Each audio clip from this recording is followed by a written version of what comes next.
कहानी कब्रों के नीचे का शहर। रात के अंधेरे में चांद कब्रिस्तान पर अपनी टूटी रोशनी डाल रहा था। पुरानी कब्रें वक्त के साथ काई और झाड़ियों से ढक चुकी थीं और चारों तरफ ऐसी खामोशी थी जैसे वक्त रुक गया हो। हवा में बोसीदा जमीन की खुशबू मिली हुई थी जो खौफ की एक अजीब कैफियत पैदा करती थी। कब्रिस्तान के बीच एक पुराना मज़ार था जिसके बारे में मशहूर था कि इसके नीचे कोई राज छुपा हुआ है, लेकिन कोई भी आम इंसान इसके करीब जाने की हिम्मत नहीं करता था। इसी कब्रिस्तान में एक नौजवान मुहक्किक रियाज आया था जिसके पास एक पुराना नक्शा था। ये नक्शा इसने एक बोसीदा किताब से हासिल किया था और इस पर निशानात थे कि इस मज़ार के नीचे कोई खुफिया दरवाज़ा है जो एक गुमशुदा शहर की तरफ ले जाता है। रियाज का दिल तजस्सुस और खौफ दोनों से धड़क रहा था, लेकिन वो जानता था कि ये सफ़र आम नहीं होगा। इसने जैसे ही मज़ार के करीब जाकर ज़मीन खोदनी शुरू की, ज़मीन हल्की सी कांपी और सर्द हुआ का एक झोंका बाहर निकला। नीचे एक जंग आलूद सीढ़ियाँ ज़ाहिर हुईं जो अंधेरे में गायब हो रही थी। रियाज ने अपने हाथ में मौजूद लालटेन जलाई और नीचे उतरने लगा।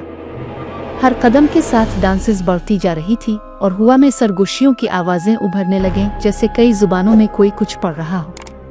जब वो नीचे पहुंचा तो सामने एक वसी हाल था जिसकी दीवारें इंसानी खोपड़ियों से भरी हुई थी। हर खोपड़ी की आंखों में सुर्ख रोशनी जल रही थी और उन रोशनियों से पूरा हाल किसी जहन्नम का मंजर पेश कर रहा था। अचानक इसे कदमों की चाप सुनाई दी। वो चौंका और पीछे मुड़ा तो एक औरत खड़ी थी। इसका कद लंबा, लिबास सफ़ेद, बाल सियाह और आंखें सुर्ख थीं जैसे दहकते अंगारे। वो आहिस्ता से मुस्कुराई और बोली, तुम आखिरकार आ गए। मैं तुम्हारा इंतज़ार सदियों से कर रही हूँ। रियाज का दिल जोर से धड़क, इसके लब कांपे लेकिन आवाज़ ना निकल सकी। औरत इसके करीब आई और उसके कान में सरगोशी की, मैं इस शहर की मलिका हूँ, मगर मैं इंसान नहीं, मैं एक जनो हूँ। रियाज पीछे हटना चाहता था लेकिन इसकी टांगें जैसे ज़मीन में जिम गई। जनूनी की आंखों से निकलती सुर्खी इसे अपनी तरफ खींच रही थी।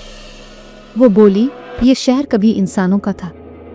यहाँ के लोग इल्म और ताकत के दीवाने हो गए। उन्होंने जनौत से मुआहदा किया और फिर वो मुआहदा लानत बन गया। अब यह शहर जिंदा और मुर्दा के बीच का जहान है और मैं इस शहर की मलिका हूँ जिसे हमेशा इंतज़ार रहा एक ऐसे इंसान का जो मेरे कैद खाने को तोड़ सके।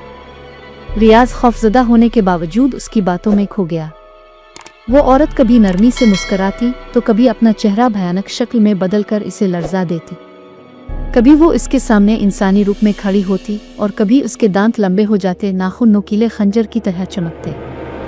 लेकिन इसकी सुर्ख आंखों में एक अजीब कशिश थी जो रियाज को डर के साथ साथ बेबस भी कर रही थी। शहर के अंदर रियाज ने और भी हौलनाक मनाजिर देखे। इमारतें थीं लेकिन उनमें रहने वाले इंसान नहीं थे। ढांचे चलते फिरते थे, कुछ के चेहरे गायब थे, कुछ के जिस्म आधे कटे हुए थे लेकिन फिर भी हरकत कर रहे थे। गलियों में सुर्ख रोशनी की धुंध छाई हुई थी और हर दीवार से सरगोशियां उभरती थीं जो रूह को चीर डालती थी। जनूनी ने रियाज को बताया कि वो चाहती है कि वो इसका महबूब बन जाए। मैं तुम्हें वो सब कुछ दे सकती हूँ जो कोई इंसान सोच भी नहीं सकता, इसने कहा, लेकिन इसके बदले तुम्हें अपनी दुनिया छोड़नी होगी। रियाज का दिल दहल गया। एक तरफ इसकी जान बचाने का सवाल था और दूसरी तरफ वो पुरस्रार कशिश जो इसे इस जनूनी की तरफ खींच रही थी। एक रात जनूनी ने रियाज को अपने साथ शहर के सबसे बड़े हाल में बुलाया। हाल में सैकड़ों चिराग जल रहे थे लेकिन उनकी लो आम नहीं थी। हर चिराग खून से जल रहा था। इसने रियाज का हाथ पकड़ा और कहा, अगर तुम मेरा हाथ थाम लो तो ये शहर तुम्हें अपना बादशाह मान लेगा, लेकिन अगर तुमने मुझे ठुकराया तो ये शहर तुम्हें कभी वापस ऊपर नहीं जाने देगा। रियाज के दिल में खौफ और कशिश की जंग शुरू हो गई। वो जानता था कि अगर वो हाँ कर दे तो वो हमेशा के लिए इस शहर और इस जनूनी का कैदी बन जाएगा, लेकिन अगर इनकार करे तो शायद वो अपनी जान से भी हाथ धो बैठे। इसके ज़हन में अपनी दुनिया की यादें घूमने लगे, अपनी माँ की मुस्कुराहट, अपने दोस्तों की आवाज़ और अपनी आज़ादी। आखिरकार रियाज ने कांपते हुए कहा, मैं तुम्हारी मोहब्बत को कबूल नहीं कर सकता। मैं इंसान हूँ और मुझे अपनी दुनिया वापस चाहिए। ये सुनकर जनूनी का चेहरा भयानक हो गया। इसकी आंखों से शोले निकलने लगे। इसकी चीख ने पूरे शहर को हिला दिया। खोपड़ियाँ दीवारों से गिरने लगे और शहर लरजने लगा।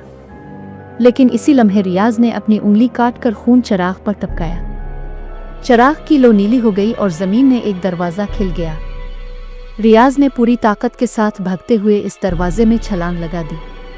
इसके पीछे जनूनी की आवाज गूंज रही थी, तुम मुझसे बच नहीं सकते, मैं तुम्हारा पीछा हमेशा करूंगी। रियाज जमीन के ऊपर आ गया। वो कब्रिस्तान में था, लेकिन इसके कानों में अब भी वो सरगोशियां गूंज रही थी। इसके दिल पर एक खौफनाक बोझ था, जैसे वो जानता हो कि वो जनूनी अब भी इसके करीब है। लोग कहते हैं कि आज भी रियाज के घर के अर्द गिर्द सुर्ख धुंध देखी जाती है और रात को एक औरत की सरगोशी सुनाई देती है, तुम मेरे हो, तुम हमेशा मेरे रहोगे।